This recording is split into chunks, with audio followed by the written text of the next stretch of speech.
The first sound you hear is not a rooster or a voice, but the low hum of the furnace breathing below the floors.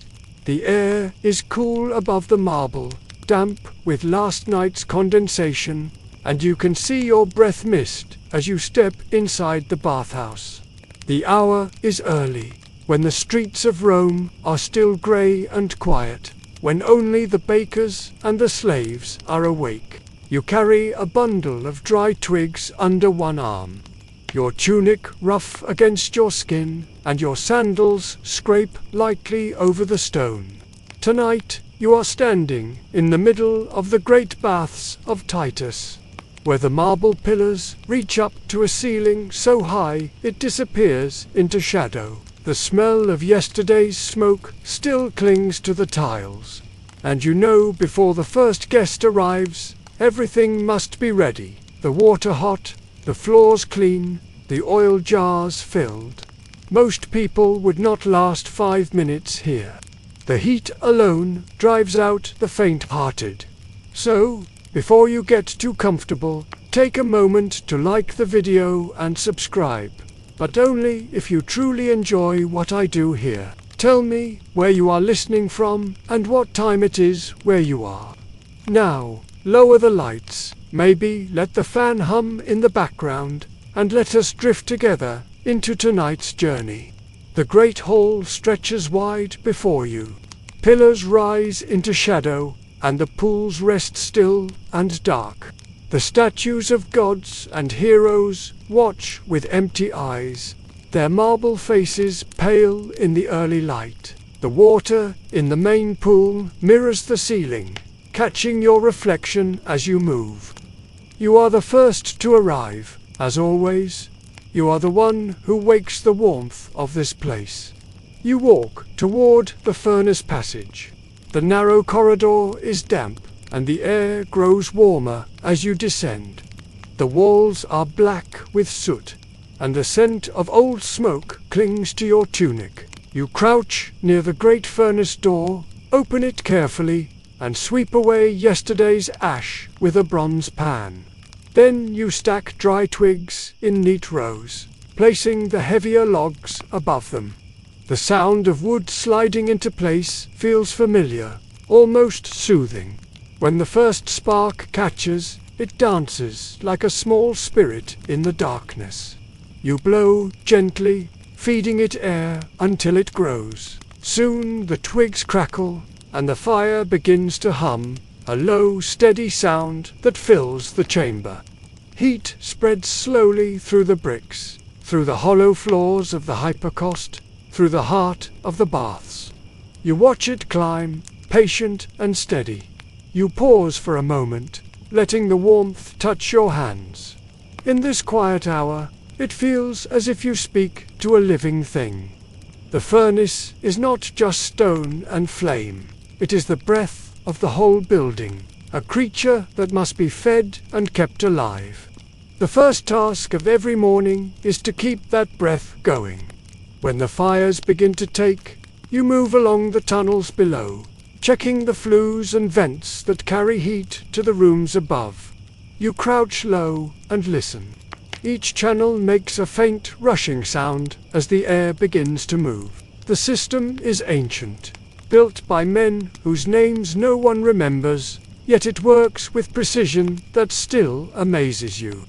If one vent is blocked, the whole rhythm breaks. Satisfied, you climb the narrow steps back to the main hall. The floors above your head are already growing warm. The mist begins to rise, thin and pale at first, curling around the marble benches like smoke from a sleeping fire.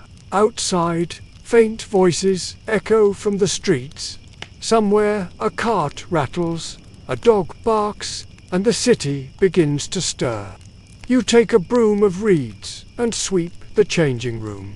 Dust gathers near the corners, small piles of ash and bits of straw from yesterday's sandals. You work slowly, breathing with the rhythm of the broom.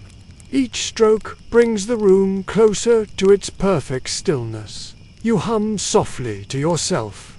The sound bounces between the pillars, fading into the growing warmth. You move next to the tables where the tools are kept. Bronze strigils hang neatly in rows, each one curved and gleaming. You polish them with a scrap of linen, checking for cracks along the edges. When you find one slightly bent, you press it straight against the table edge. The sound is sharp but satisfying. Clay jars filled with oil line the shelves nearby. Some contained plain olive oil, others are mixed with herbs such as thyme, sage, and rosemary. Their scent blends with the smoke in the air until the whole place smells like a strange mixture of forest and fire. A pigeon lands near the edge of the cold pool. It drinks, looks at you, and hops away toward the roof beam. You smile faintly, though no one is here to see. The marble under your feet hums with soft warmth, a sign that the hypocaust below is working well. You glance toward the door as another attendant enters, rubbing his eyes. His name is Marcus, older than you, thin as a broom handle, with hands blackened from years beside the furnace. He nods without speaking and disappears into the boiler room. You hear the scrape of metal, then the low grunt as he checks the water levels. The two of you work like shadows, each knowing the other's tasks without need for words. You return to your side of the hall. Towels are stacked neatly, their edges aligned. Oil lamps are refilled and trimmed. Every surface shines under the torchlight. The first light of the sun slips through the window slits and catches the rising mist, turning it golden. For a moment, the whole place looks otherworldly. A thought crosses your mind, something your master once told you when you first learned this work. He said the earliest Roman baths were simple, nothing more than stone pools heated with rough fires. It was the emperors who turned them into palaces of marble and mosaics.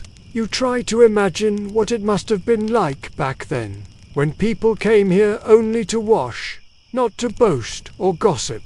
Historians still argue whether the baths were meant for health or for politics. Some say men came to sweat out illness. Others say they came to trade favors and share secrets. You believe it is both. The bath heals the body and feeds the hunger for talk, both at once. The sound of voices outside grows louder. Someone laughs, sandals slap on the pavement, and the first knock echoes at the main gate. You know what follows next. Once the doors open, the day belongs to others. You take one last look around at the calm, shining space before you. The water is still as glass, the light soft, and the warmth gentle on your face. You breathe deeply, letting the smell of smoke and oil fill your chest.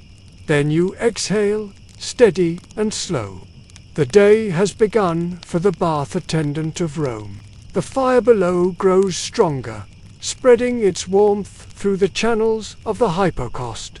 The air above the marble floors begins to shimmer faintly, the heat breathing into every room. You can feel it in your bones, a gentle pulse that travels upward through your feet. The bathhouse is waking now.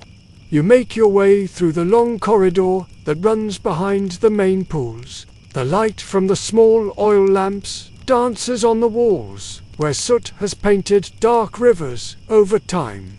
The faint hum of the furnace carries through the stone, steady and deep. When you pass by the boiler chamber, you glance inside. Marcus is already there, his face shining with sweat. He wipes his brow with a rag, gives you a nod, and returns to stirring the great copper vat. The water inside bubbles softly, fed by the pipes that run down from the upper cistern. You check the iron joints, tapping them lightly to make sure they hold. A hiss escapes one of the fittings, and you tighten it with a bronze wrench. A quick fix, nothing unusual. This work has its dangers, but you have grown used to them. You know which pipes might burst, which floors get too hot to walk barefoot, which levers creak before they break. Above, the marble begins to glow faintly with reflected light from the lamps. You hear the footsteps of the first visitors entering through the main door. The sound is soft at first, then grows clearer as sandals scrape over the stone. Voices follow, low and relaxed, the kind of talk that floats between men who have not yet begun their day. You climb up from the service passage into the changing room. 2 soldiers are already there, laughing about something one of them saw in the market. Their voices echo across the high ceiling. One of them tosses his cloak to you without looking. You catch it, fold it neatly, and place it on the bench beside his sandals. He continues his story, waving his hands in the air. You smile faintly, though he does not notice. Another man enters, a merchant by the look of his rings. He nods to you politely and begins to undress. His belt is heavy with coins, and you know he will expect his belongings to be safe. You take them, place them into a small wicker basket, and set it on the storage shelf. The shelves are numbered, each one carved into the wood, and you mark his with a piece of chalk. The morning rhythm begins to form. You pour oil into small dishes, arrange the towels, and check the pools once more. The cold bath feels sharp, almost biting, when you dip your fingers in. The warm bath is just right, the steam curling softly over its surface. The hottest pool, deep and round, already hums with the low bubbling of heat rising from below. Everything is as it should be. A soldier calls for oil, and you bring it quickly. He rubs it into his arms before another man scrapes it away with a The metal makes a faint, rasping sound against his skin, followed by laughter and a shout about the chill of the morning air. The scent of olive oil and sweat mixes in the steam. It is not unpleasant, only strong. You know it well. From your corner, you watch the bathhouse fill. Men of all ranks enter and move through the rituals of bathing like a slow dance. Some talk politics, others joke. Some sit silently in the heat with eyes closed. You have learned to read them without hearing their words. A soldier's walk, a senator's posture, a freedman's nervous glance. Each one carries his world on his shoulders, yet here they all stand bare, equal under the same steam. You carry a bucket of warm water across the room, pour it slowly into a basin, and watch the mist rise. The marble floor grows slick, and you move carefully, aware of every step. In one corner, a boy scrubs the floor with a rag soaked in lemon water, humming a tune. His voice is high and light, the sound barely audible over the chatter. A few drops of water land on your arm, and you wipe them away with the edge of your sleeve. The heat grows heavier as the fires below reach their full strength. The walls themselves seem to breathe, expanding with warmth, contracting as the cooler air outside presses in. You know that if you listen closely, the whole building has a rhythmic heartbeat of stone and fire. You glance toward the far end of the room where a mosaic covers the wall. It shows Neptune rising from the sea, surrounded by dolphins and nymphs. The colors shimmer through the mist, blue and gold and green. You remember your master saying that each tile was set by hand, one, by workers who were paid in bread and wine. You wonder if their hands ever burned against the lime, or if they, too, paused to admire their own work before it disappeared beneath centuries of footsteps. Historians still argue about who first invented the hypocaust system. Some claim it was a Greek design, improved by Roman engineers. Others insist it was Roman ingenuity alone. You do not care which story is true.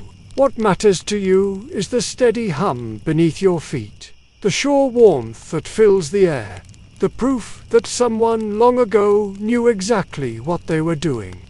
The first crowd of the day begins to thin. The soldiers leave, laughing, their skin shining from the oil. The merchant follows, refreshed and humming. You move quietly between the benches, collecting used towels and rinsing bowls. The scent of thyme and rosemary lingers where they sat. The air feels cleaner, lighter now. For a brief moment, the bathhouse is empty again. You stand near the warm pool and look around. Sunlight filters through the roof openings, touching the rising steam with a soft, golden glow.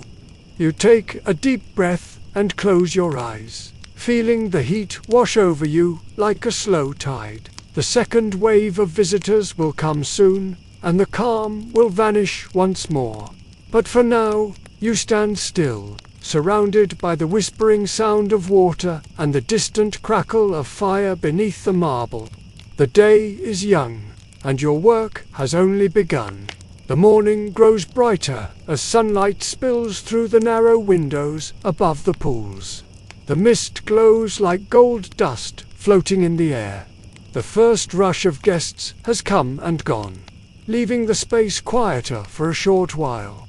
You take this moment to rest your back against the wall, letting the warmth from the marble seep into your bones. The bathhouse smells thick with olive oil and sweat, a scent that never truly fades, no matter how much steam fills the air. You do not mind it anymore.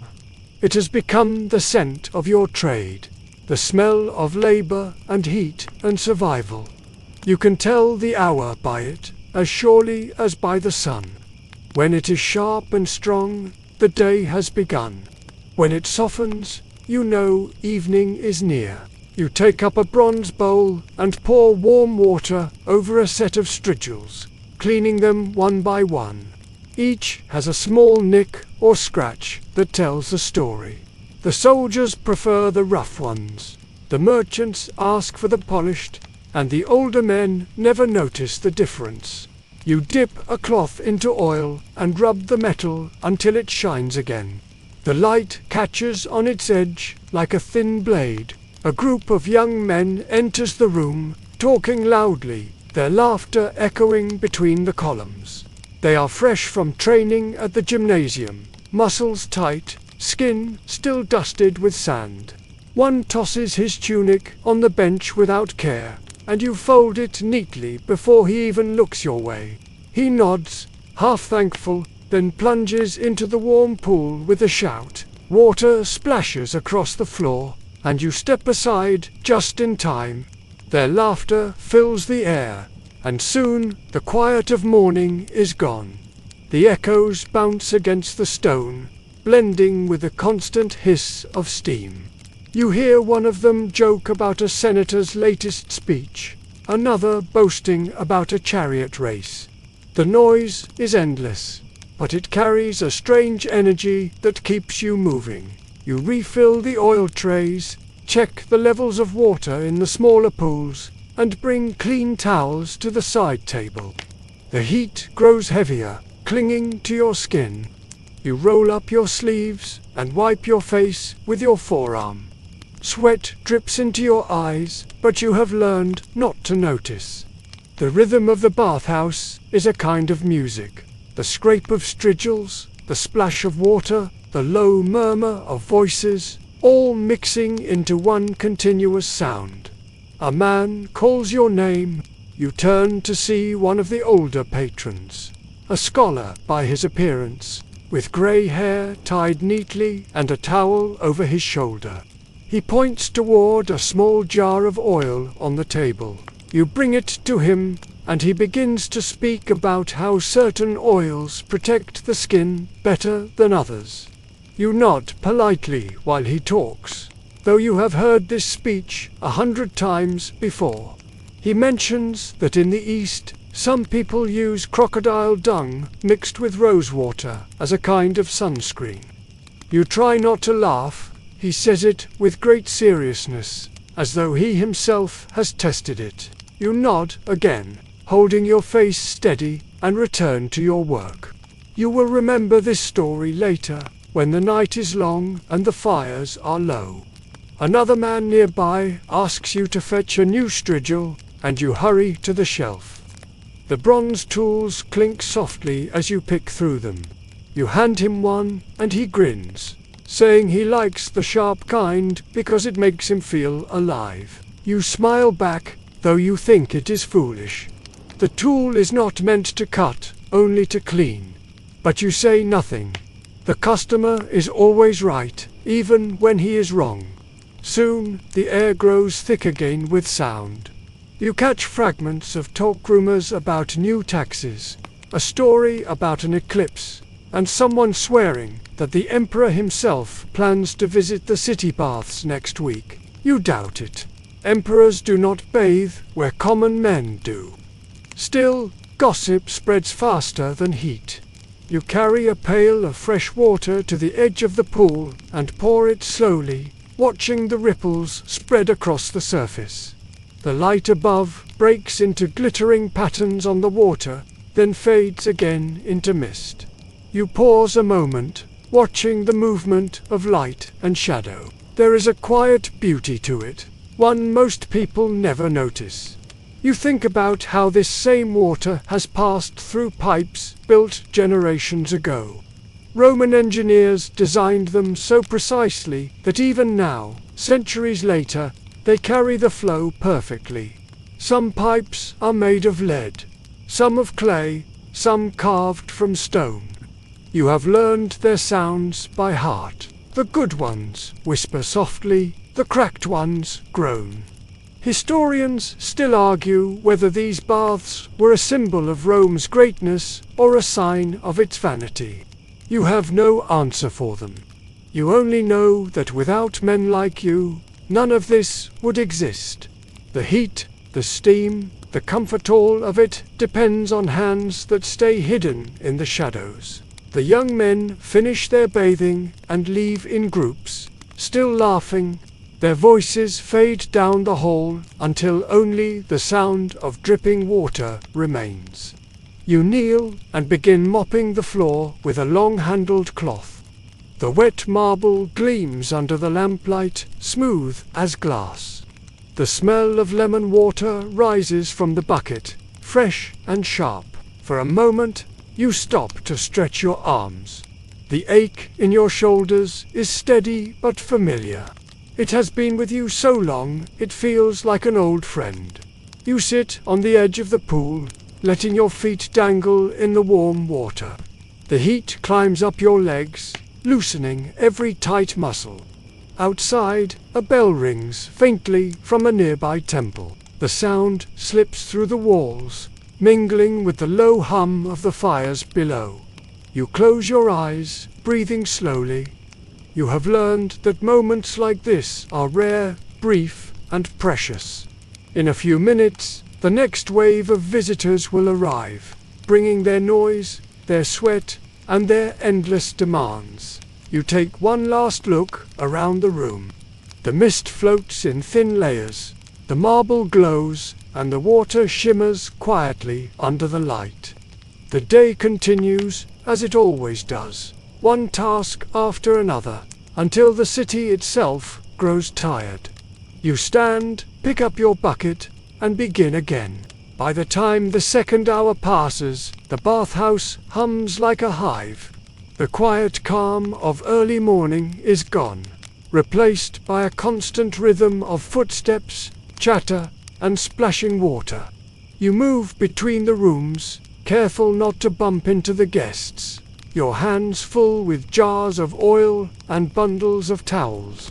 Everywhere you look, the place shimmers with movement. Steam curls through the hallways, and the air glows faintly under the golden light filtering through the upper windows.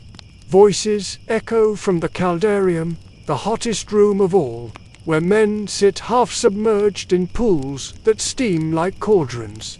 Their laughter rises, mixing with the sound of dripping water. You pass a row of pillars that divide the main hall from the tepidarium, the warm chamber. Here, the guests recline on marble benches, eyes closed, their skin gleaming with oil. Some speak softly, trading bits of gossip as though the words themselves are precious coins. Others sit in silence, lost in the comfort of heat and scent.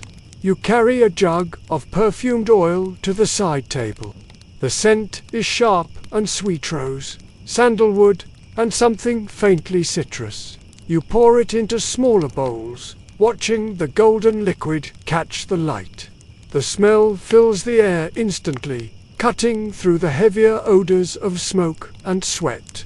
One of the attendants passing by stops to breathe it in, nodding his approval. You smile, then return to your work. A senator enters with 2 servants following him. His hair is neatly combed, and a gold ring glints on his finger. The servants carry his belongings behind him, laying them out in careful order. You keep your eyes lowered. It is not your place to speak unless spoken to. He walks straight toward the warm pool and steps in slowly, sighing as the heat takes him. His servants wait by the door, watching silently. You hear fragments of his conversation drift across the water. He speaks about the latest debate in the Senate, something about grain taxes and new roads. His voice is deep, smooth, the kind that has learned how to fill rooms without shouting. Another man answers him, a merchant from the harbor district, and the two begin to talk like old friends. Their words carry the tone of men who believe the world belongs to them. You know better than to listen, yet the sound of politics has a strange pull. The bathhouse is full of secrets disguised as small talk. Deals are made here, alliances whispered, rivalries softened by heat and luxury. You have seen men who despise each other sit side by side in the steam, smiling as though they were brothers. As you move closer to refill the oil lamp near the wall, one of the younger attendants whispers to you that a magistrate is expected later in the day. He says it with a kind of awe, as if a god might walk through the door. You nod, pretending to share his excitement, though you have learned that powerful men are never worth admiring up close. They speak kindly to each other, but to you they speak as if you are furniture. Still, the bathhouse depends on them. Without their silver and their pride, the fires would go cold. So you bow when needed, smile when they look your way, and stay silent when they do not. That is how one keeps this job for years instead of months. A sudden shout breaks your thoughts. One of the younger patrons has slipped near the cold pool. He laughs unharmed, but his sandal floats away across the surface. You fetch it with a long stick and hand it back. He grins and thanks you, his face red from embarrassment. You nod and he disappears into the next room. When the noise dies down, you lean against a pillar for a moment, stretching your sore hands. The marble feels warm against your back. The light above catches in the steam, breaking into golden halos. For a second, the whole place looks unreal, like a painting that moves. You think about how strange it is that people come here to forget the world outside. Yet for you, this is the world. The baths are your city within the city, filled with its own rules, its own hierarchies, its own stories.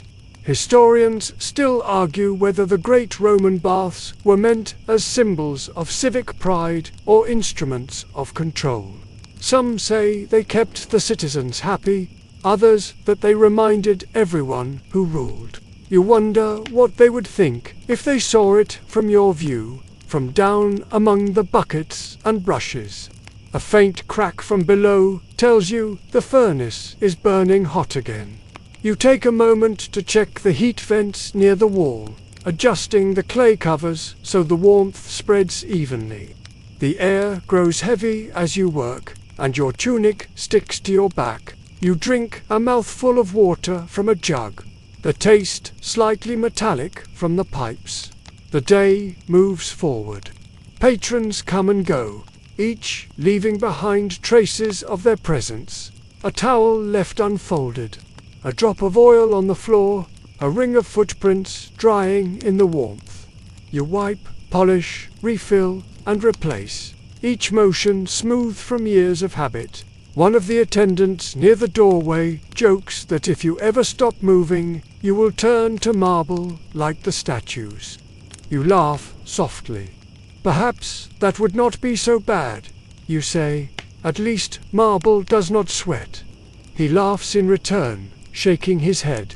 By midday, the sunlight above shifts, turning the mist from gold to white.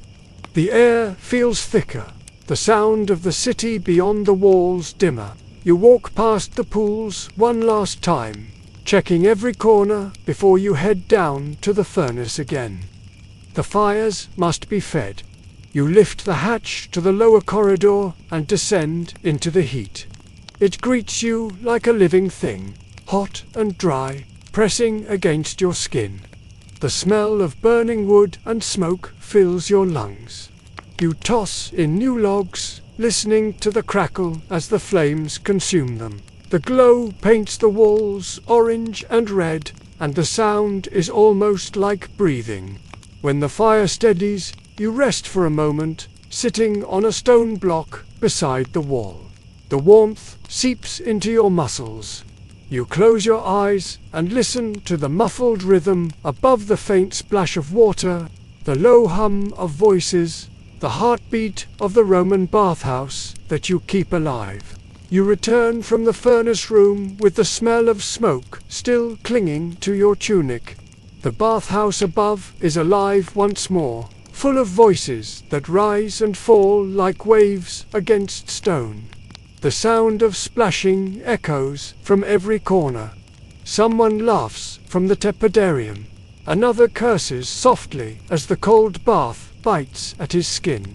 The air hums with life and warmth. You pick up a basket of bronze strigils, each one newly polished, and carry it towards the attendant's table. The metal tools gleam under the lamplight, reflecting the moving haze of steam. One by one, you set them out beside the oil jars. Each jar smells different. Some hold pure olive oil, others are blended with herbs, and a few have been mixed with salt and sand for those who prefer a rougher clean. A merchant approaches the table, his skin slick with sweat.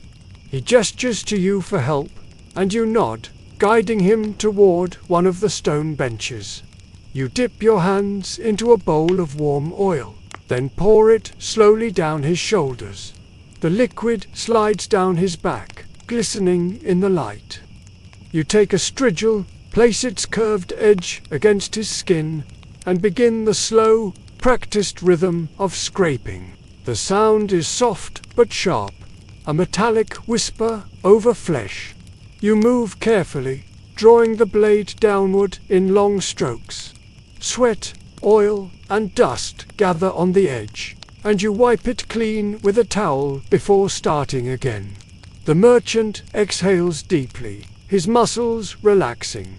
He mutters something about the heat being too strong today, and you answer politely that the weather has been kind to the fires. He laughs, though you are not sure if he hears himself. The rhythm becomes almost musical. Scrape, wipe, oil, repeat. You lose yourself in it. This is the part of the work that feels closest to art. It is not about force, but about precision, about finding the right pressure, the right angle. The merchant sighs again, quieter now, his breath blending with the hum of the room. When you finish, you hand him a clean towel and step back. He stands, stretches, and nods in thanks before walking toward the warm pool. You clean the tool once more, running your thumb along its curve to check for dents. The metal feels warm from his skin. You set it aside and prepare for the next guest. Across the hall, two attendants argue quietly about who should clean the far pool. You catch only fragments of their words. One complains about the heat, the other about sore hands. You smile faintly. Everyone in this place learns the same lessons: patience, silence, and endurance. There is no escape from the rhythm, only the choice to keep moving with it. A few minutes later, a young man steps forward, his body glistening from the caldarium. He asks for the strigial treatment, saying he has just returned from training with the city guard. His tone carries pride, but his voice shakes slightly from the heat. You nod and gesture for him to sit. As you pour oil along his shoulders, he tells you about the drills, about the weight of his armor, about the endless orders from his centurion. His words come fast, eager to fill the silence. You listen without interrupting. The strigil glides along his arms, scraping away the sweat and dust. He winces once when you reach his neck, but says nothing.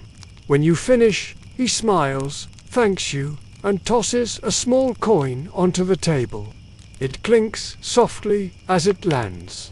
You watch it spin for a moment before it settles, a small circle of bronze against the white marble. The next guest is quieter, an older man with lines like cracks carved deep into his face. He sits without speaking, his eyes closed as you begin. His skin feels thinner, fragile, and you move gently. The air between you hums with the sound of the strigil, slow and steady. When you finish, he opens his eyes and says that the heat reminds him of the desert. You ask where he means, and he tells you of a campaign years ago in Egypt, where he marched with his legion through endless sand. He speaks of the sun that burned the sky red, of the pyramids that stood like ghosts in the haze, of soldiers who boiled their wine to make it safe to drink. His voice grows soft as he speaks, as if he is not talking to you at all, but to the memory itself. You nod and listen. When he finally falls silent, you hand him a towel. He gives you a faint smile before walking away. His footsteps light, almost dreamlike. You think about the things people say in this room. They talk to you as though their words will vanish into the steam. Perhaps they do. The walls hold their secrets. The marble remembers everything, but no one asks it to speak. As you rinse the tools again, you remember something your master once said. He told you that the art of the strigil is older than Rome itself, older than marble or mosaic.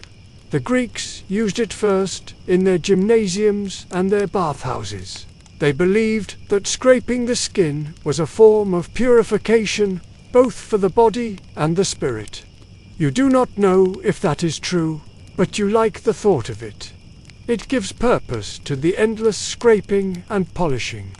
Historians still argue whether the strigil was invented for hygiene or for ritual. Some claim it was a symbol of discipline, others that it was a luxury for the rich. You think it is neither. It is simply a tool, a small piece of metal that carries comfort in its curved edge. By late morning, your arms ache, but your mind feels calm. The rhythm has carried you through the hours without pause. The bathhouse continues its hum, a living machine of water, fire, and flesh. The marble shines, the air trembles with warmth, and the scent of oil lingers everywhere. You gather the used towels, fold them neatly, and stack them beside the wall. Then you walk slowly across the room, the steam wrapping around you like a blanket. For a brief moment, you feel weightless, as if the warmth itself is holding you up. Then someone calls your name, and the spell breaks. You turn, ready to serve again. The day has no beginning or end here. It is one continuous motion, one long breath of fire and water, held together by hands like yours. The hours drift by, marked not by clocks, but by the rhythm of steam and footsteps. You have long since stopped trying to count them. The bathhouse never truly grows quiet, but there are moments when the sound softens, when the voices fade just enough for you to hear the fire crackling far below the floors. You stand near the entrance to the caldarium, the hottest room of all. The air here feels alive, pulsing against your skin like something that breathes. Mist curls upward in thick clouds, blurring the shapes of men as they move through the water. The marble glows faintly from the light of the torches, and each drop of condensation on the ceiling trembles before falling, sizzling against the heat. Your task now is to tend to the flow of warmth, keeping the balance between fire and steam. You move carefully from one vent to the next, adjusting clay covers so the heat spreads evenly through the chambers. When you lift one, a rush of hot air bursts through, stinging your face. You step back, count to 3, and close it halfway. Perfect.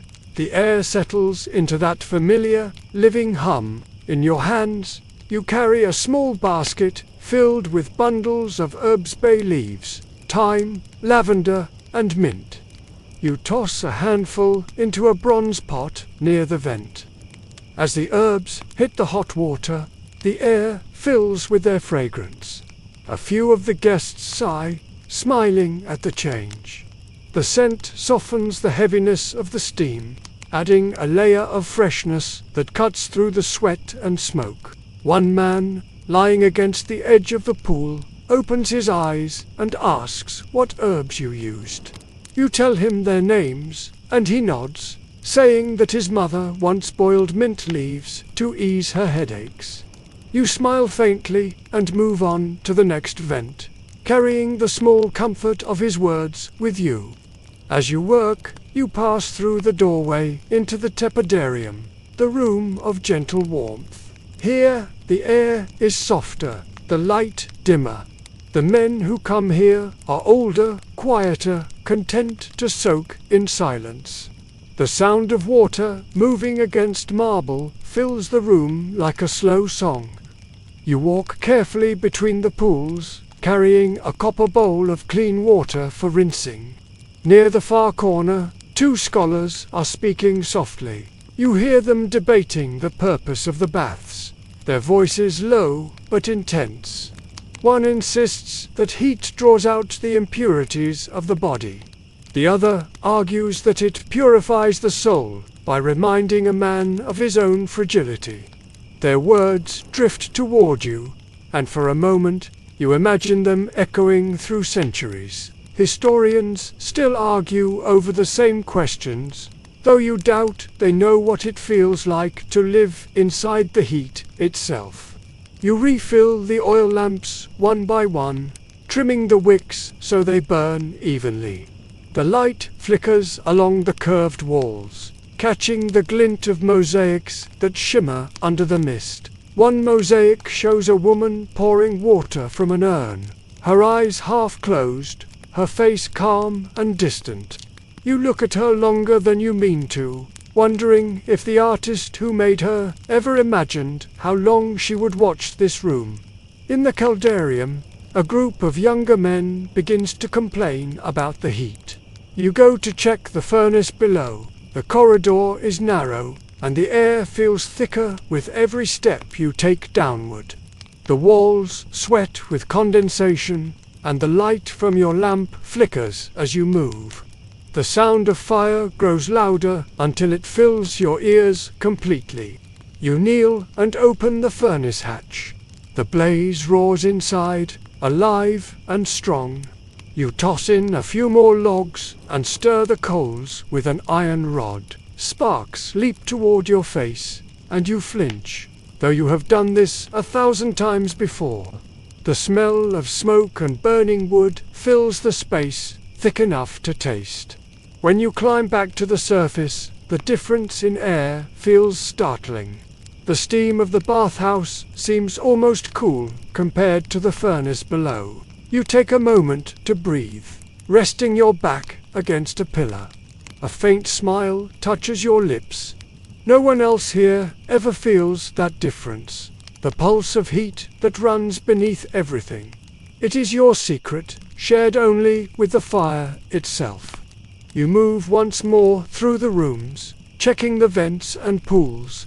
A few attendants pass you, carrying towels and jugs of oil. They nod as they pass, too tired for words. The rhythm of work ties you all together. A quiet brotherhood bound by heat and routine. A sudden voice breaks through the quiet. Someone is calling for more herbs, saying that the air feels too heavy. You return to the basket, now half empty, and crush a handful of rosemary between your palms before tossing it into the water. The scent blooms instantly, sharp and clean. A few guests murmur their approval. You cannot see their faces clearly through the mist, but you hear the relaxation in their voices. For a moment, the air feels balanced again. Steam, heat, scent, and sound all merge into one steady breath. It is in these small moments that the bathhouse feels almost alive, like it understands what it needs. You stand still, letting the warmth sink deep into your muscles, your breath slow and steady. You think about how, in some distant part of the empire, other bath attendants are doing the same thing right now. In Londinium, in Antioch, in Alexandria. All tending fires, stirring herbs, adjusting vents. You wonder if they too talk to the heat when no one is listening. Then a voice from behind you calls your name again. Another request, another task. You nod without turning. The moment is over, and the rhythm resumes. You move toward the sound, carrying your basket and your tired body into the endless warmth. By the time the sun climbs high over the city, the heat inside the bathhouse feels heavier than ever. It presses down from the marble ceiling and rises up from the floors, wrapping around you like a thick blanket. Your tunic clings to your skin, damp with sweat and steam. Even breathing feels slower here. The air tastes of smoke and salt, of oil and water. This is the hour when the guests begin to drift toward the atrium to eat, to rest, or to gossip before returning for another round of bathing. For you, it is the only quiet stretch of the day. You carry a small basket of bread and olives towards the furnace room and sit down on a flat stone near the wall. The warmth radiates through your legs, deep and steady, comforting in its own strange way. You tear a piece of bread, chew slowly, and stare into the glowing heart of the furnace. The fire moves like a living thing, its color changing from deep red to bright gold and back again. Each crackle feels like a whisper. You do not speak to it out loud, but in your head you thank it for staying alive, for not failing you today. The smell of burning oak fills the chamber. Somewhere behind you, Marcus grumbles softly, cursing at a stubborn valve. You smile faintly. He has been muttering the same words for years, as if the pipes can hear and obey. You finish your meal, take a sip of warm water from a jug, and stretch your back. The ache in your shoulders feels heavier now, but it is an honest pain, the kind that reminds you you are still strong. Above, you can faintly hear the voices of the guests in the atrium. Laughter drifts down through the vents, mixed with the clinking of cups and plates. You picture them reclining on couches, eating figs and cheese, discussing the latest plays or the price of wine. For them, this is leisure. For you, this is the middle of labor. Yet there is a peace in that difference. They will forget this day by evening.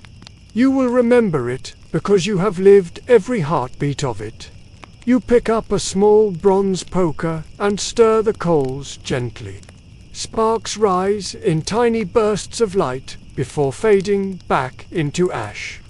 The noise of the fire soothes you, steady and rhythmic. In its glow, the furnace walls shine like molten stone. This place, hidden beneath the luxury above, feels almost like another world.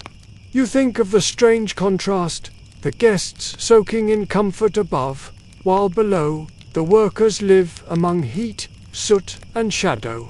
The bathhouse is like Rome itself, divided between marble and sweat. Yet somehow, the whole thing works only because both parts breathe together. Marcus finishes with the valve and wipes his hands on his tunic. He grins and says, "The heat is holding steady. The pipes are singing like a lyre today." You laugh softly at his choice of words.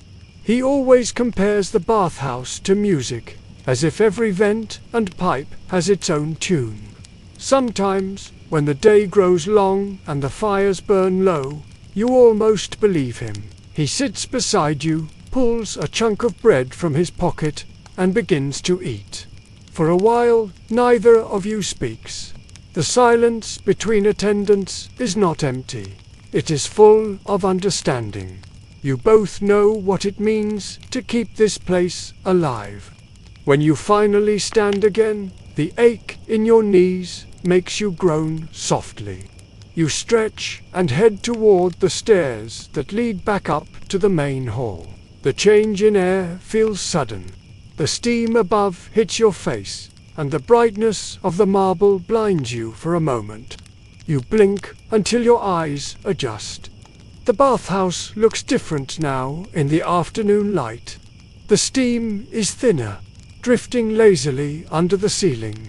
The crowds are fewer, though the attendants still move quickly, polishing, refilling, sweeping. The sound of dripping water has become a steady rhythm, marking time like a slow drum. You walk to the edge of the cold pool. Its surface is smooth and blue, disturbed only by the occasional ripple. You dip your fingers in and feel the sharp chill, a welcome contrast to the furnace below. You splash a handful over your face and sigh with relief. The sound of sandals slapping against stone makes you turn. A young woman, one of the laundry workers, walks past carrying a basket of wet towels. Her arms shine from the moisture, and her hair clings to her face. She nods as she passes, and you nod back. She vanishes into the corridor, leaving only the faint scent of soap behind her. You watch her go and think about how every person in this place has their rhythm. The firekeepers below, the cleaners, the attendants, the guests, all moving together like parts of one body. When everything works, the bathhouse feels like a living creature. But when something breaks a pipe, a vent, a wall, the entire body aches. Historians still argue whether the Romans built their baths for health or for power. Some believe the heat was a medicine for the people, others that the grandeur was meant to remind citizens of the empire's might. You think perhaps it is both. Here, people forget their differences, if only for an hour. Here, the poorest man can share the same water as a senator. The baths turn everyone into steam for a little while. You pick up a brush and begin scrubbing the steps near the pool. The work is slow but simple. Your hands move on their own while your mind drifts. You think of your family in the countryside, of mornings spent tending to fields instead of fires.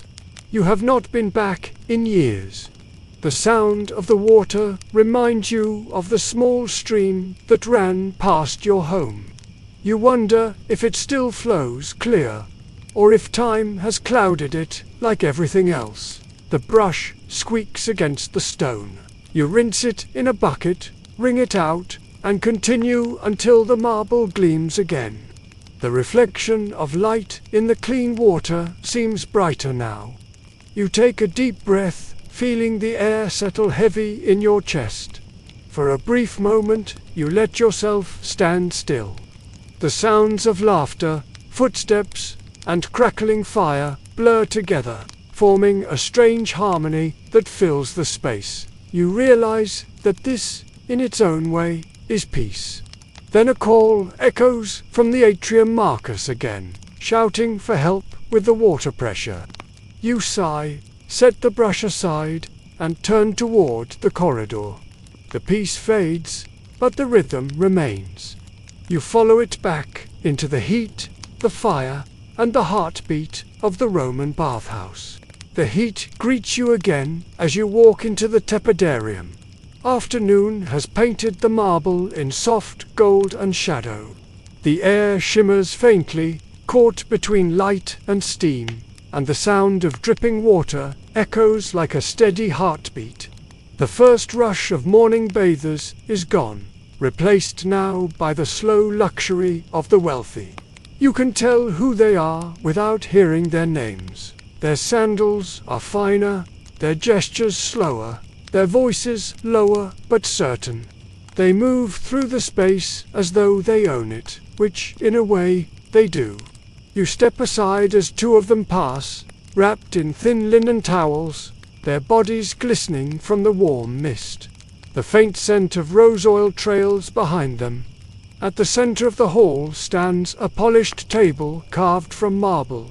On it rest small bronze mirrors, jars of perfumes, and bowls filled with fragrant powders. This is your station for the next few hours. You are to tend to the guests, polish the mirrors, and refill the oils. A quiet job, but one that demands attention. You start with the mirrors, rubbing them with a soft cloth until the surfaces shine. The metal reflects everything around you, the flicker of torches, the curve of the arches, and now the face of a woman adjusting her hair nearby. She is a freedwoman, by the look of her rings, dressed modestly but with care. She catches your eye in the reflection and smiles briefly before turning away. You move on to the oils. Each jar holds a different scent. One with rose, one with lavender, one with myrrh. You pour a thin stream into each shallow dish, careful not to spill. The smell fills the air so thickly that you can almost taste it. The perfumes mix with the steam, wrapping around every breath. A senator enters with a small entourage. He walks slowly, pausing to speak with nearly everyone he passes. His laughter fills the space, loud and practiced. He gestures toward you for oil, and you step forward at once. His hand extends, heavy with rings, and you pour a small amount onto his palm. He rubs it into his arms and says something about the quality of Roman craftsmanship. You nod politely, saying the oil comes from Hispania, pressed by hand. He smiles at the answer, satisfied. He turns to his companions and begins speaking of trade routes and taxes, the kind of talk you have learned to let pass through you like air. You keep working, silent, invisible. The noise of their voices fades into the general hum of the room. A faint burst of laughter comes from the far end, where a group of women sits beside the cold pool. They dip their feet in the water, watching the ripples spread. One of them tosses a flower into the pool, and it floats there, spinning slowly. The petals glisten with drops of condensation. You find yourself staring at it longer than you should, lost in the small perfection of the motion. You remember something your old master once said about the power of scent. He told you that the Romans believed perfume could capture a moment, trap a memory in the air. You did not understand then, but now you think you do. The smell of this room, the rose oil, the herbs. The faint trace of smoke feels like a memory you are living inside. Historians still argue whether perfume in the ancient world was for health or vanity. Some claim it was medicine for the mind, a way to calm the body and spirit. Others call it nothing but indulgence. You suspect it is both. Even you, standing among the oils and mirrors, feel lighter, calmer. The air itself seems softer here. A sudden clang breaks your thoughts. One of the bronze mirrors slips from the table and hits the floor. You kneel to pick it up, brushing the edge clean. It has bent slightly, but not enough to ruin it. You press it gently against your knee until it flattens again. No one seems to notice. You place it back on the table and continue as if nothing happened. The senator's laughter echoes once more before fading down the corridor. The room grows quiet again. You take the chance to step toward the window slit and look outside. The view shows only a small slice of the city, a bit of blue sky and the roof of a neighboring villa. The sunlight glints off the tiles, bright enough to make your eyes ache. You look away quickly, your vision filled with ghostly shapes of light. When you turn back, a new guest approaches. He wears a physician's robe, marked with a thin green stripe that tells of his trade. His face is calm, his movements deliberate. He carries a small wooden case under his arm. You greet him with a nod, and he asks if he may use the table to prepare his instruments. You agree at once, clearing space for him.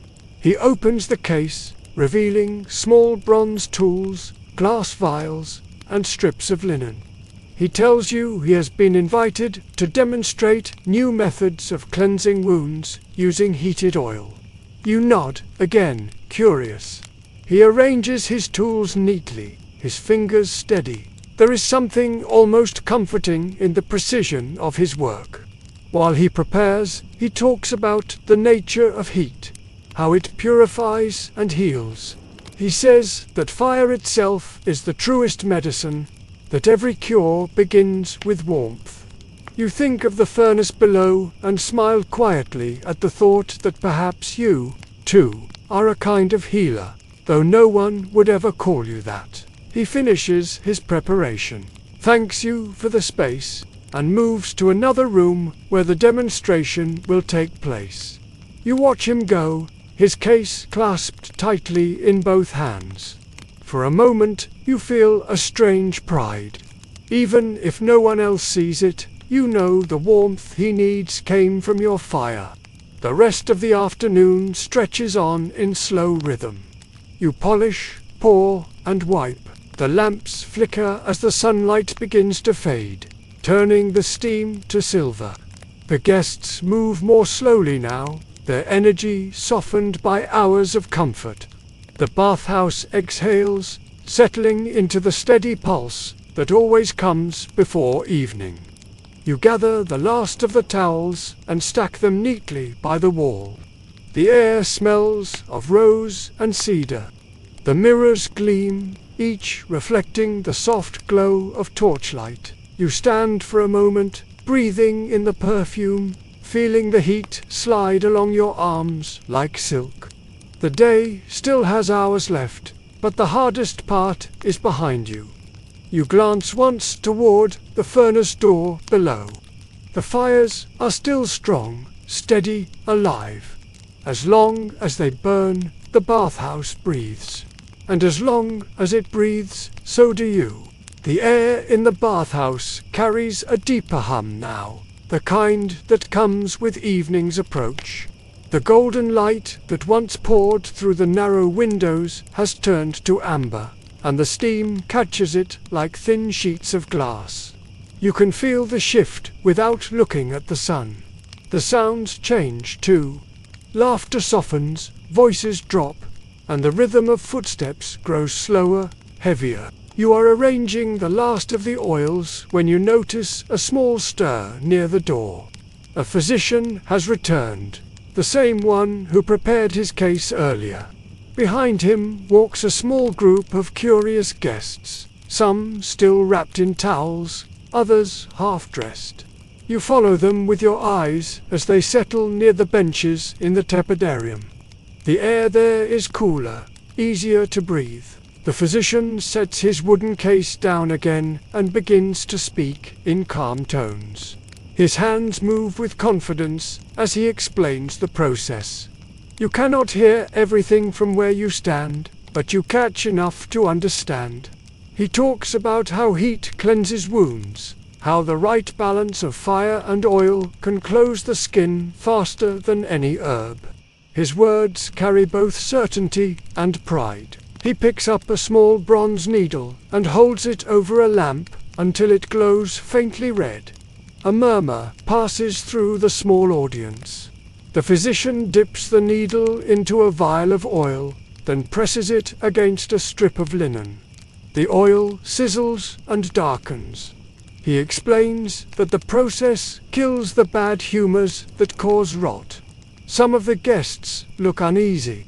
Others nod with approval. You have seen stranger things in this place. Remedies that come from superstition. Mixtures that smell like death, but are praised as miracles. A few months ago, a man swore by crushed oyster shells mixed with honey to heal burns. Another claimed that sleeping with a slice of onion under his pillow drove away bad dreams. Rome is full of such beliefs. Some wise, some foolish, all spoken with equal confidence. You keep your distance, but curiosity tugs at you. The physician begins to apply oil to a man's arm, demonstrating how warmth opens the pores. The man winces, but the physician reassures him in gentle tones. Steam rises from the spot, carrying the sharp scent of herbs and smoke. When the doctor wipes it clean, the skin looks calm, almost new. The small audience claps softly. You turn away and begin tidying the nearby shelves, though your mind remains with the scene. You think about the strange connection between fire and healing. The same heat that burns also cures. The same flame that destroys can preserve. It is not so different from your work. The fires you tend can warm or ruin, depending on your care. As you clean, you notice a faint crack along the edge of one of the tiles near the vent. You crouch to inspect it, tracing the line with your finger. It is shallow for now, but you know how quickly heat can turn a small flaw into a break. You make a note in your head to tell Marcus later. The last thing you need is a tile bursting while guests are bathing.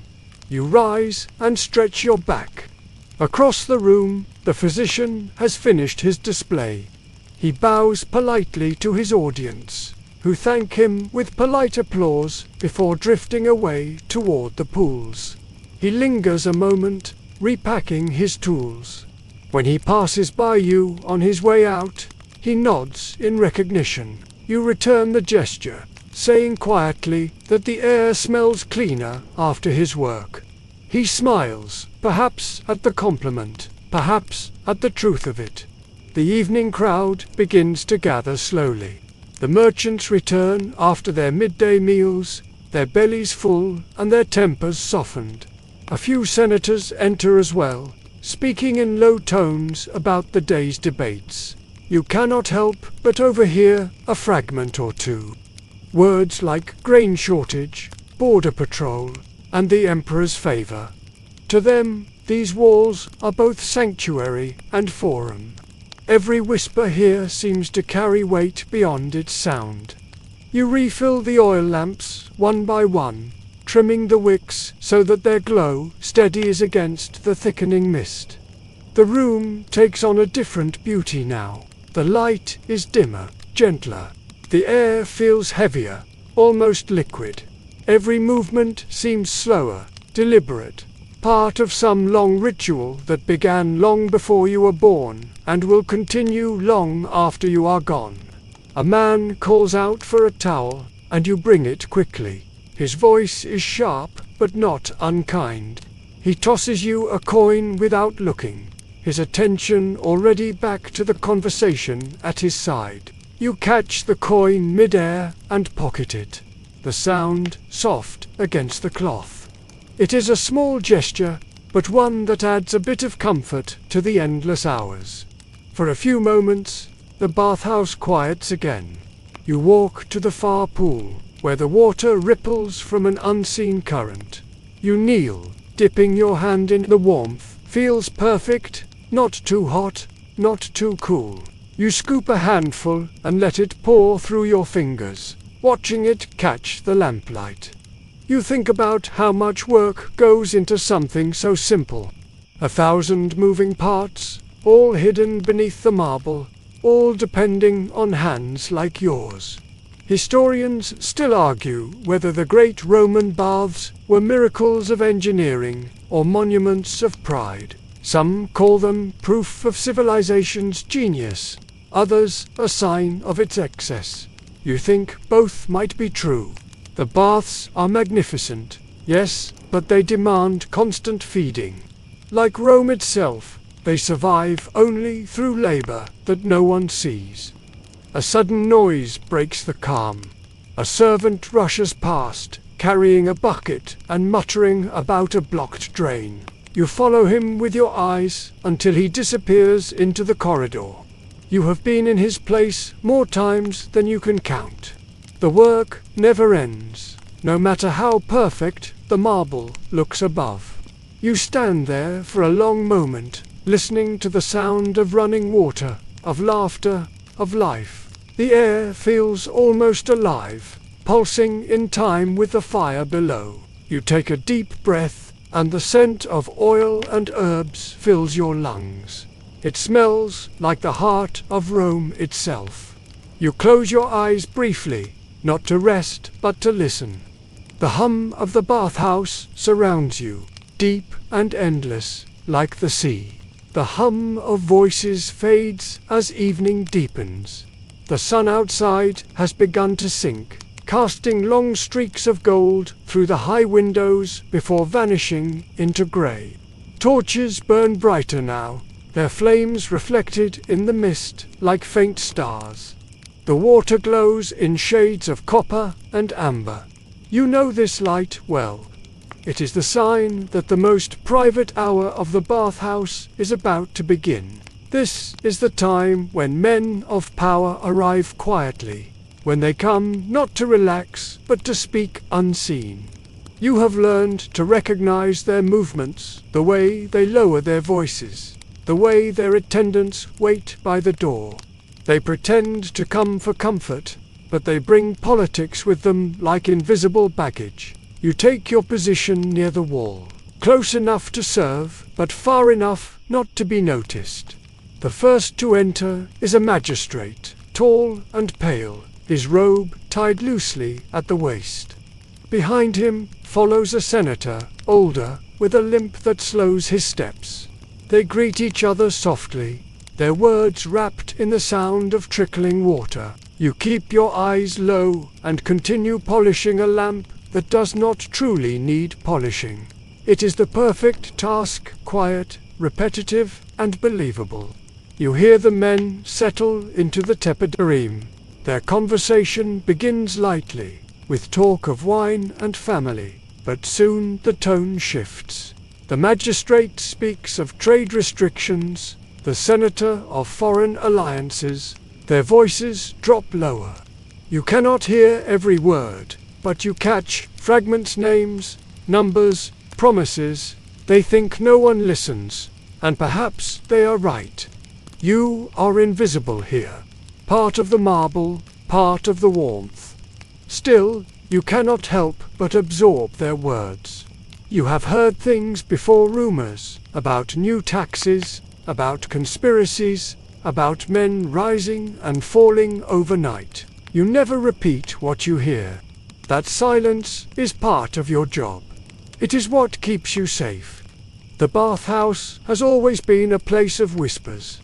Even when no one is speaking, the sound of dripping water fills the gaps like secret punctuation. Sometimes You think the walls themselves are listening, holding stories that no historian will ever write. You move slowly toward the next lamp. The air grows heavier, the scent of cedar smoke mixing with sweat. A servant enters carrying a tray of drinks. He passes by you without meeting your eyes, his focus fixed on the men he serves. You glance briefly at the tray as it goes by small clay cups filled with spiced wine, their rims steaming slightly from the heat of the room. The senator laughs suddenly, the sound echoing against the tiles. You look up instinctively, then look away just as quickly. He says something about how the emperor's officials can be persuaded if one knows where to pour the silver. The magistrate answers with a chuckle that does not sound amused. Then their voices lower again to murmurs. Historians still argue whether politics in Rome happened in the Senate or in places like this, where men could speak freely, their words hidden by the fog of steam. You suspect it is both. Power likes privacy, and the bathhouse gives it that. You think about the strange contrast. The same room that offers comfort and healing also holds deceit and ambition. The same heat that relaxes the body can stir the mind to dangerous thoughts. It reminds you that nothing in Rome is simple. When the two men finish their talk, they rise slowly. You step forward to offer towels, your expression blank. They nod without looking at you, still half caught in their conversation. You help them into their sandals, fold their robes, and watch as they leave through the side door.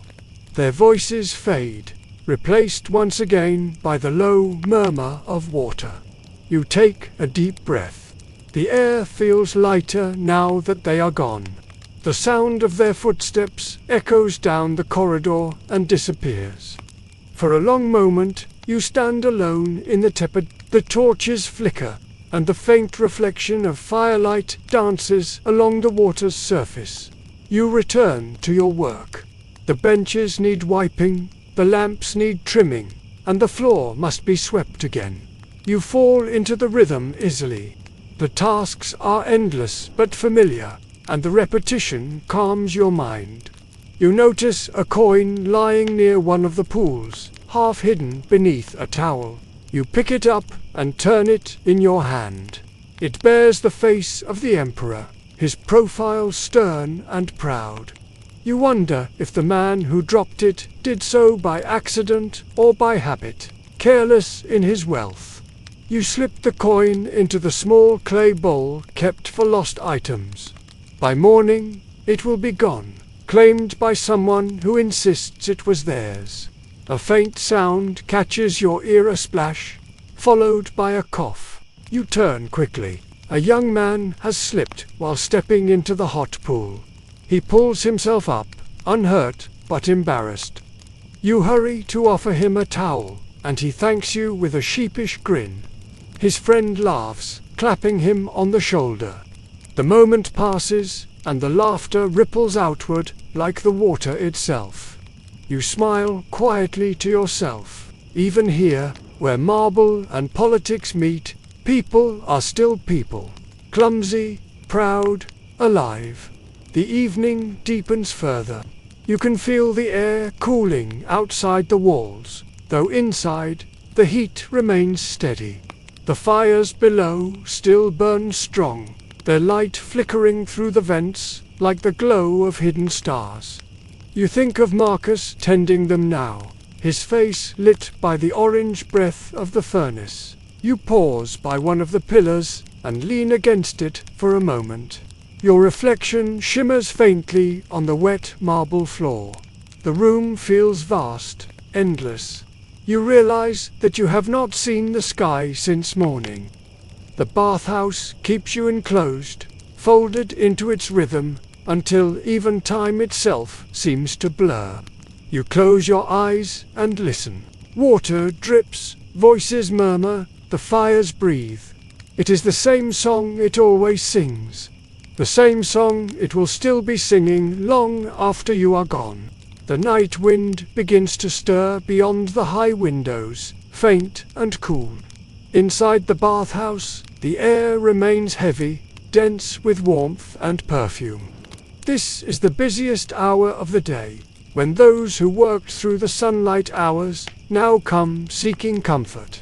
Their footsteps echo from the entrance hall, and the sound of sandals slapping wet stone fills every corridor. You take your place again near the main pool, towel draped over one shoulder, ready to move wherever the next voice calls. The tepidarium fills first, then the caltarium, then the cold pool. The steady rhythm of splashing water returns, layered with laughter, argument, and the sharp clatter of bronze cups. A young man shouts for oil, his tone impatient. You fetch it quickly, bowing slightly as you hand it over. He nods without a word and turns back to his conversation.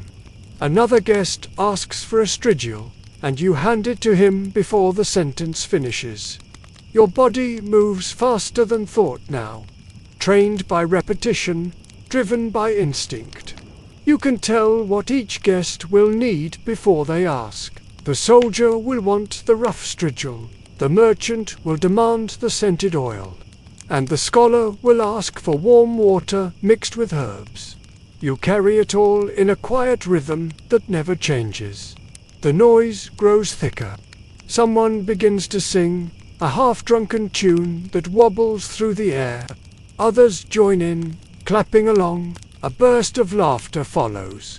The sound rolls through the marble halls like thunder, bouncing between the pillars. You smile faintly, though your hands do not stop moving. The smell of wine joins the steam now, sharp and sweet. The guests drink freely, their voices rising with each cup. You see a senator's attendant trying to keep him from slipping into the pool, and you hide your amusement behind a polite expression. Even the great men of Rome lose their dignity after enough heat and wine. You refill lamps, sweep the edges of the floor, and collect the used towels into a basket. The cloth is heavy, soaked through with oil and water. You lift it carefully, your arms straining against the weight. You carry it through the service corridor, where the noise fades to a muffled hum. Here the air is cooler, though the faint smell of smoke still lingers. You leave the basket near the laundry door, then pause to stretch your back. The stone beneath your feet hums with the faint tremor of fire below. You know the furnace is still roaring. Marcus must be feeding it now, his face hidden in the glow. The heat that keeps the city's elite comfortable flows from his hands and yours, from the labor no one sees. You walk back into the main hall and stand at the edge of the warm pool.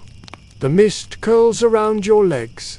The marble reflects torchlight in wavering lines. For a moment, you catch your own reflection between the ripples, your face blurred by steam. You barely recognize it, half-lidded from heat, skin shining, expression blank from the day's weight. A group of bathers passes behind you, their talk loud and careless. They speak of races, of wages, of women. You turn slightly so they do not notice you listening. Their laughter rises again.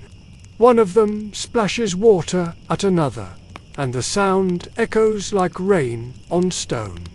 You step aside as they pass, then begin mopping where they stood. The cloth slides easily over the floor, spreading the light's reflection into soft streaks. The marble beneath feels almost alive, breathing warmth into your hands. You pause to wring out the cloth, water dripping in rhythmic taps that fade into the background noise. Across the room, two older men sit near the caldarium, speaking softly. Their voices are calm but serious. You catch fragments of their talk, something about the empire's borders, about soldiers lost in faraway provinces. One of them says Rome stretches too far now, that even its marble will crack under the weight. The other only nods. Their words stay with you longer than they should. Historians still argue whether Rome fell because of pride or because of pressure. Standing here, surrounded by steam and laughter, you think it might have been both. Pride built these baths. Pressure keeps them burning. One cannot live without the other. A sudden burst of laughter breaks your thought. A guest slips on the wet marble, falling to one knee. He curses, then laughs at himself as you rush forward to help. You offer your arm, steadying him until he finds his balance. He thanks you and calls you faithful spirit of the baths, before stumbling off toward his friends. You cannot tell whether he means it as praise or mockery. Either way, you smile. The noise rises again, voices overlapping in 100 small conversations. The sound is so constant it begins to feel like a single, endless tone, humming in your head. You work through it without thinking, pouring, scrubbing, sweeping, folding, until the movements feel like a dance you have practiced your whole life. By now, the torches are burning low. Their smoke gathers near the ceiling in thin ribbons, dark against the glowing light. The heat begins to ease, replaced by a gentle warmth that feels almost kind. You take a slow breath, the scent of oil and stone filling your lungs. For a brief moment, you forget where you are. The sound of dripping water blends with the crackle of distant fire. You close your eyes, and the noise becomes something peaceful, almost musical. The bathhouse hums, steady and alive, and you let its rhythm carry you. When you open your eyes again, the guests are beginning to leave. Their voices fade toward the entrance. You follow with quiet steps, gathering the last of the towels, sweeping the last drops of water into the drains. The air grows stiller with each passing moment. By the time you finish, the halls echo with emptiness again. Only a few attendants remain, their footsteps soft and tired. You nod to them as you pass. Each of you knows what comes next. The long work of closing, the slow unwinding of the day's heat. You glance toward the far corner where the light flickers low. Somewhere beneath your feet, the fire still breathes. You smile faintly. The day is not over yet. The sound of the last guest fades down the corridor, and the great doors of the bathhouse close with a low, heavy thud. The echo lingers, rolling through the empty chambers like a sigh. The noise of voices, laughter, and splashing dies away, leaving only the quiet hum of fire and the faint drip of water into the drains. This is your favorite hour, the moment when the day ends but the work still remains. The bathhouse feels different now, almost like a sleeping creature. The heat is softer, the air calmer, and the mist glows in the torchlight like a slow dream. You walk through the empty hall, each step echoing against the marble. The pools are still, their surfaces smooth as glass. You pause to look into the largest one. The reflection stares back at you, stretched and distorted by ripples. You dip your hand into the water, and the image breaks apart. You carry a long-handled brush and a bucket of sand mixed with vinegar. It is time to scrub the tiles. The work is slow, steady, and silent. You kneel by the edge of the pool and begin moving the brush in small circles, the rough sand scraping away the thin film of oil left from the day. Each motion leaves the marble a little cleaner, the reflection a little clearer. The scent of vinegar mixes with the fading perfume of rose oil. Together they create a strange balance, sharp yet sweet. The sound of the brush against the stone blends with the soft bubbling of the drains. It is almost hypnotic. From across the hall, Marcus's voice drifts up faintly. He is calling through the vents, saying that the fires are slowing. You answer that you will finish soon. He shouts something about the smoke vent near the furnace, but his words blur in the echo. You smile to yourself. The same conversation happens every night. You move along the edge of the pool, dipping the brush again and again. The water ripples gently beside you, reflecting the orange flicker of the lamps. The air feels thick with warmth. You can see small droplets forming on the ceiling, gathering into lines before falling with soft, rhythmic splashes. After finishing one side, you rise slowly, stretching your back. Your knees ache from kneeling, but you have grown used to that pain. It comes and goes with the same rhythm as breath. You carry the bucket to the next pool, pour out the dirty water, and refill it with clean. The motion feels automatic now. You find a small bronze ring near the floor drain. It must have slipped from someone's finger earlier. You hold it up, turning it in the light. The metal catches the glow of the torches, shining like gold. You wonder about the hand that wore it, a soldier, a senator, maybe a slave who borrowed it for a single day of pretending to be someone else. You place it gently on the shelf with other lost things. In this place, everything eventually finds its way back or is quietly forgotten. The bathhouse creaks as it cools, the marble settling, the water sighing in the pipes. The sound feels like a heartbeat slowing down. You walk into the smaller rooms, checking that all the lamps still burn. The light flickers on mosaics that tell stories of gods and oceans. You run your fingers along one of them, tracing the outline of a dolphin carved in blue stone. Its tail curves upward, frozen in motion for centuries. Historians still argue whether these mosaics were made for beauty or devotion. You think they are both. Each tile feels like a prayer, set in place by someone who believed the work would outlast their name. Perhaps it will. You look around and think of how many hands built this place, how many have cleaned it, how many have disappeared into its walls. The floor grows slippery as you scrub, and your sandals squeak softly. You lose track of time. The lamps burn low, their light dimming to a warm amber glow. The mist has thinned, and the air now smells faintly of ash. You can feel the fire below beginning to rest. You walk to the furnace hatch and lift it slightly. The glow inside is still bright, but the roar has faded to a quiet hum. The coals shift, red and pulsing. You feed it one last armful of wood, watching the flames rise and then settle again. The warmth that spreads up through the floor is softer now, no longer fierce but steady. You return to the main hall and stand in the center, listening. The silence feels heavy yet peaceful. You can hear the faint sound of water dripping, echoing from distant corners. It is a comforting sound, one that belongs only to the night shift. You gather the used brushes and empty buckets, stacking them neatly by the wall. The towels are washed and folded, the oils sealed and covered.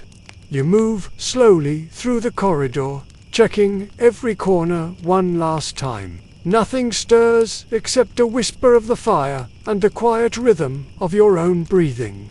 As you walk past the cold pool, you glance into it again. The surface reflects the torchlight in slow ripples, each movement soft as a heartbeat.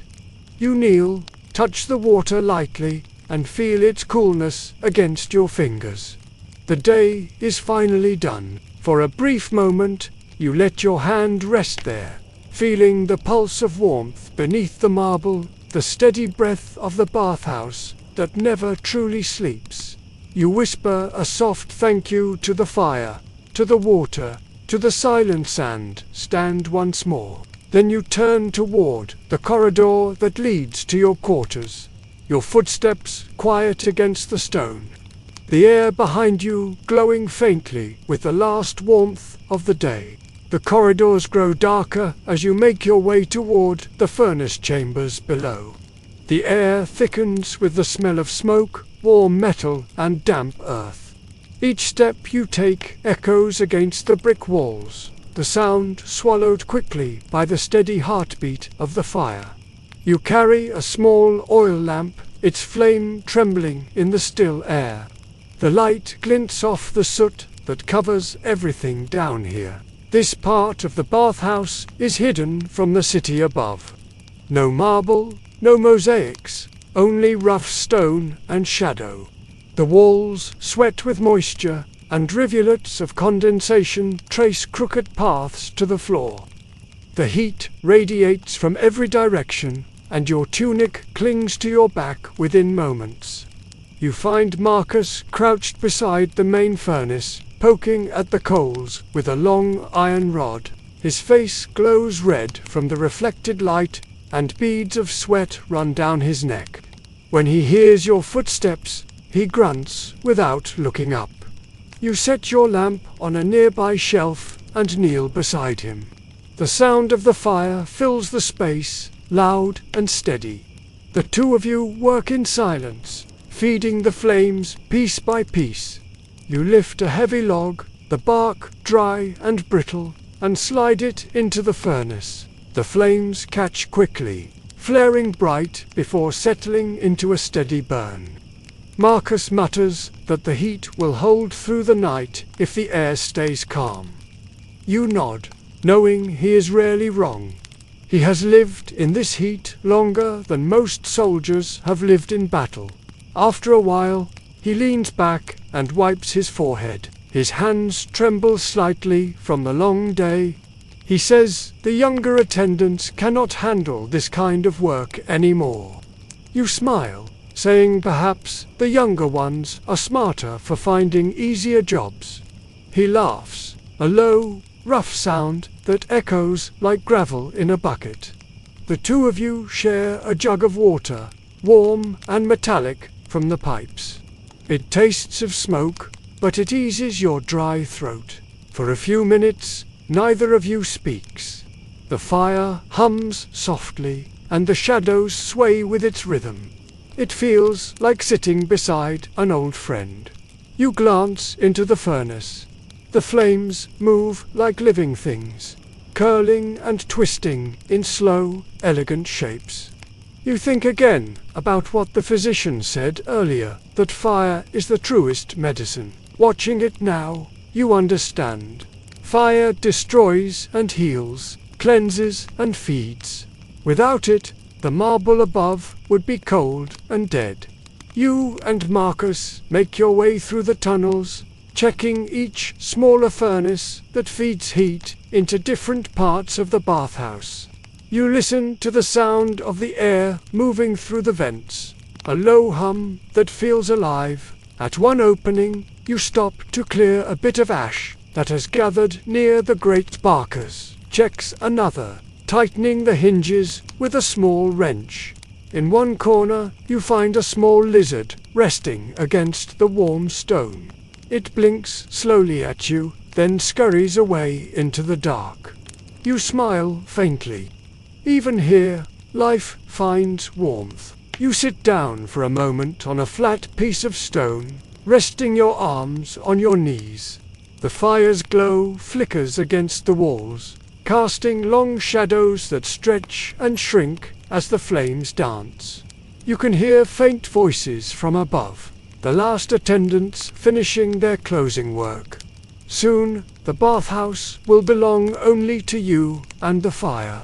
Marcus speaks again, quieter now. He tells you that when he first came here, he was afraid of the heat.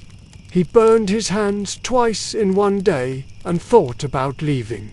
But he stayed because the rhythm of the place felt honest. He says the fire teaches patience. You nod, because you understand exactly what he means. Historians still argue whether the Roman furnace rooms were the heart of engineering genius or merely an extension of slavery. You think it is neither and both. It is a craft, a partnership between man and fire, born from necessity, perfected through endurance. After a time, Marcus stands and says he will rest for a while. He leaves you to watch the flames. You remain seated, listening to the sound of his footsteps fading down the tunnel. The air feels heavier without another voice, but the silence is not unpleasant. It wraps around you like the warmth itself. You lean closer to the furnace, resting your hand on the edge of the stone. The heat seeps through your skin, slow and steady. You close your eyes. For a moment, you imagine the city above the crowded streets, the torches burning along the alleys, the soft sound of people still awake. Up there, life continues. Down here, the fire holds its quiet vigil. You open your eyes again and stir the coals once more. Sparks rise, then fade. You smile faintly at their brief glow. You know how short their lives are, yet each burns bright enough to light the dark for a moment. When the flames settle again, you rise and stretch your back. You make your final round of the tunnels, checking each vent by touch. The warmth feels even, the hum steady. Everything is as it should be. You take the lamp and head back toward the stairs, the light bobbing against the walls as you walk. At the top of the steps, you pause to look back one last time. The glow of the furnace flickers like a distant sunset, casting orange light across the stones. You whisper a quiet goodnight to it, as you always do, then close the hatch. The sound of metal against stone echoes softly. When you step back into the main hall, the air feels cooler, the silence deeper. The fires below continue their slow, steady breath, unseen but alive. You take a deep breath of the lingering warmth, then start toward your small quarters. The day is nearly done. The marble halls now lie almost still, lit only by the faint glow of a few remaining lamps. The air carries the last traces of warmth from the fires below. Enough to hold the chill at bay, but soft enough to soothe your aching body.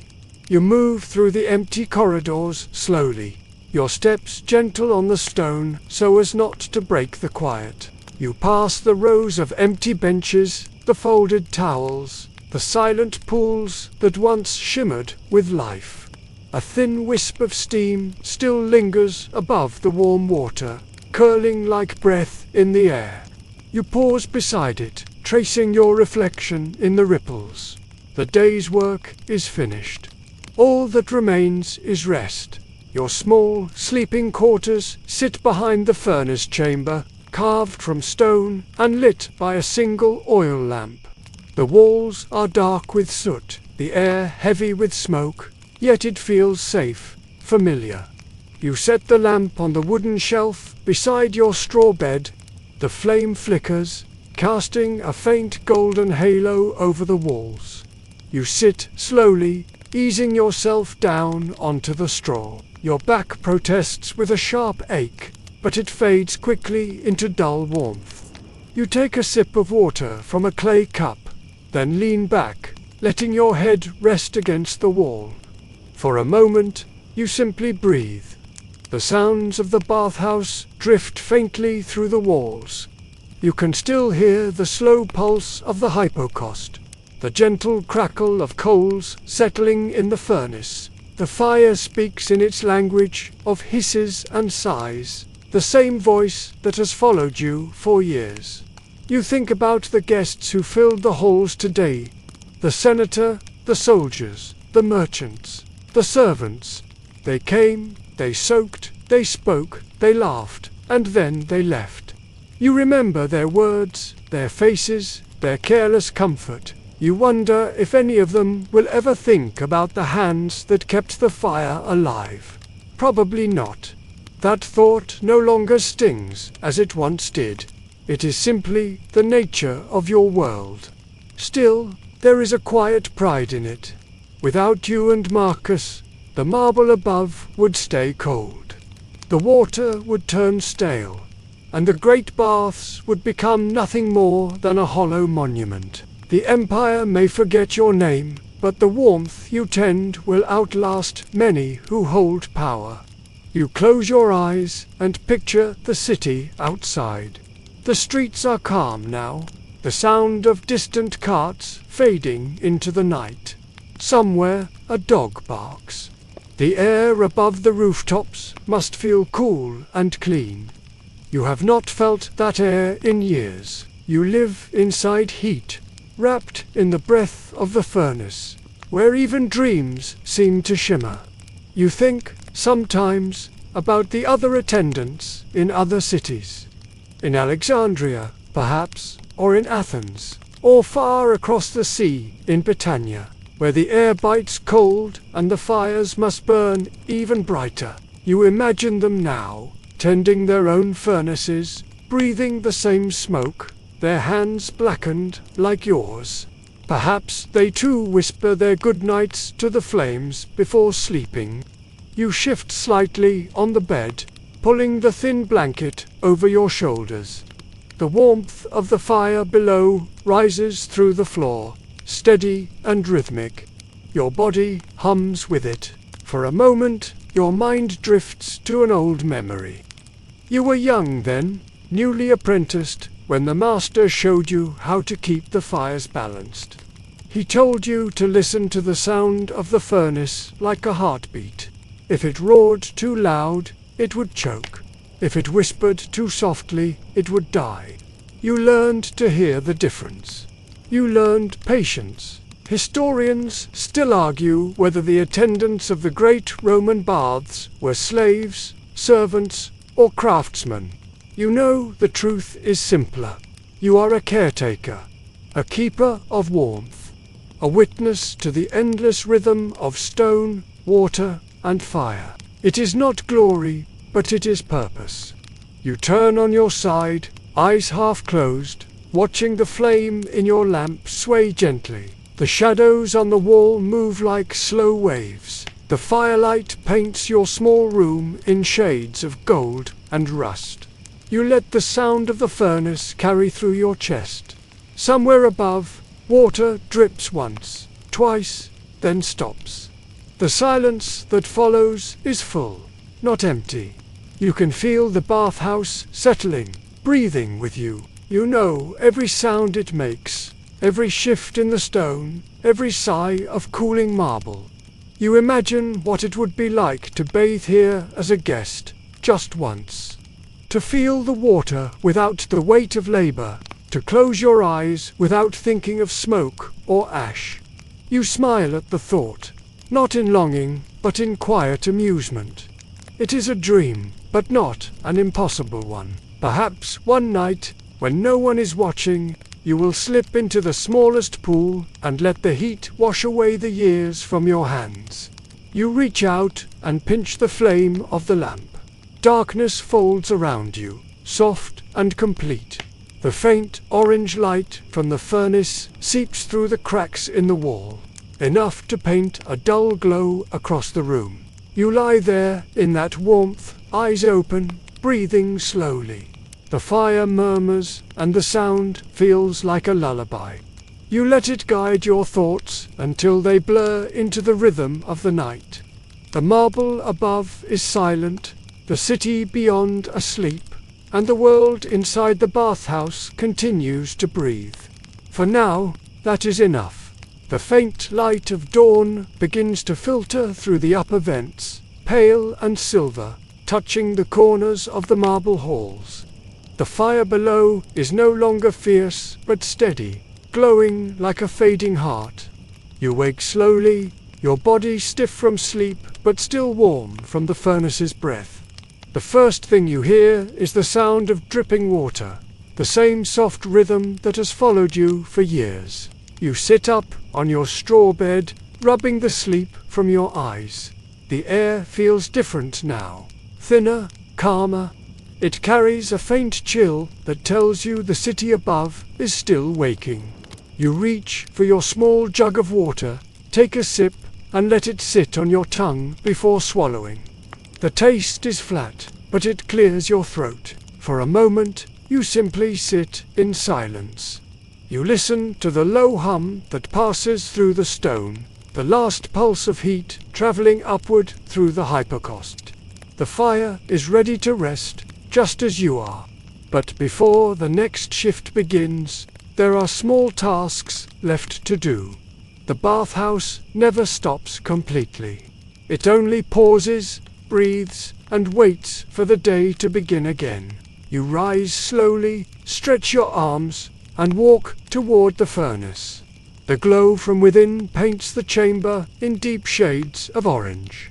Marcus is already there, crouched near the fire with a sleepy grin. His hair is damp with sweat, his face lined but calm. He nods to you, saying the night was steady.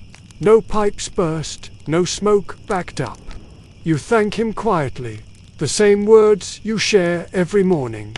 Together you rake the ashes, clearing the spent coals into a bronze pan. The sound is soft, almost soothing, like sand sliding against stone. The new wood is stacked and ready for the next burning. You leave it untouched for now, letting the last flames fade naturally. You climb back up into the main hall. The air there feels cool against your skin, almost strange after so many hours near the furnace. The pools reflect the pale morning light that drips through the narrow windows. A faint mist lingers just above the water, not from heat but from memory.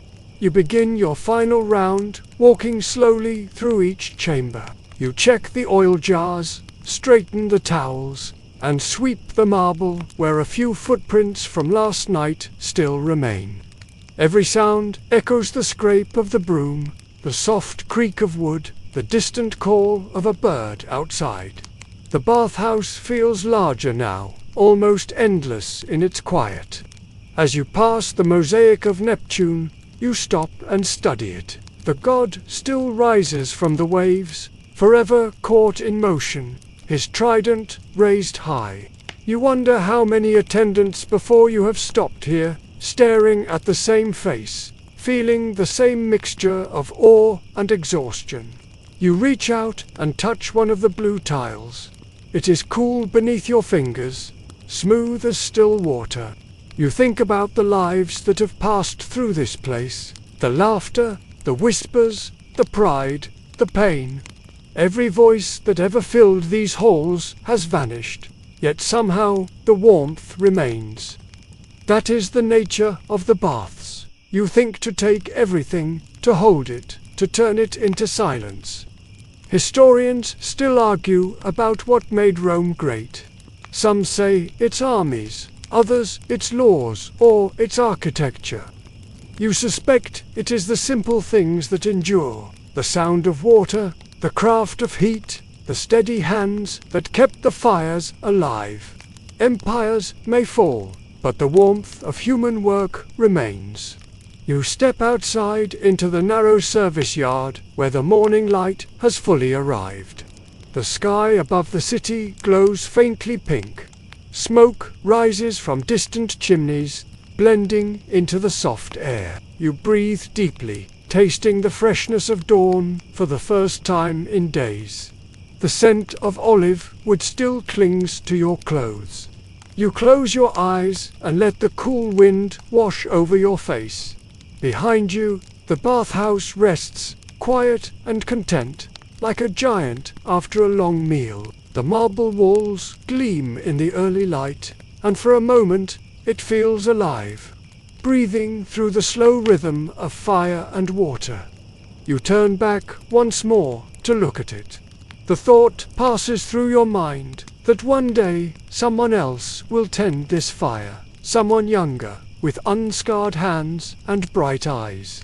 You hope they will listen to the furnace's heartbeat the way you do. You hope they will learn that the warmth of the world depends on care, not glory. You walk back inside for a final look.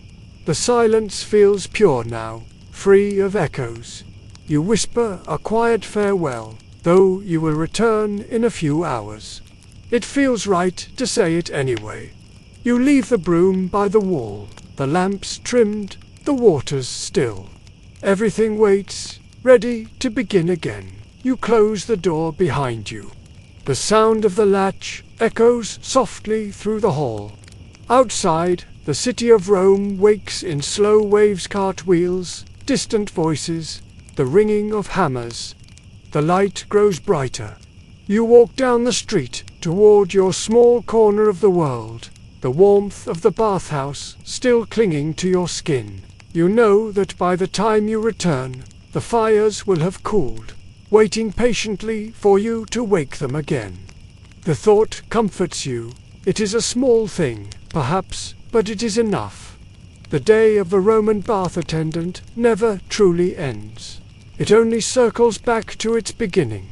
Now, the story slows, and the heat fades from the air.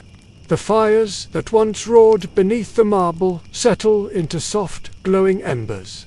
The stone breathes out its last warmth, and the city above hums quietly in the first light of morning. You stand outside the bathhouse, feeling the cool air brush against your skin. The sky stretches pale blue over the rooftops, and the sound of Rome waking drifts softly around you. A dog barks somewhere in the distance, and the smell of fresh bread seeps into the streets. You close your eyes, and for a moment you imagine the day ahead. The fires will rise again, the marble will warm, and new voices will fill the air. The rhythm will continue, as it always has, carried by hands like yours. You think about the water flowing endlessly through the pipes beneath the city, about the heat that moves unseen through the walls, about the quiet lives that keep great things alive. It is a kind of magic, though born from work and patience rather than spells. The wind shifts, carrying with it the scent of olive trees and smoke. You take a slow breath, letting it fill you. The world feels calm, steady, familiar.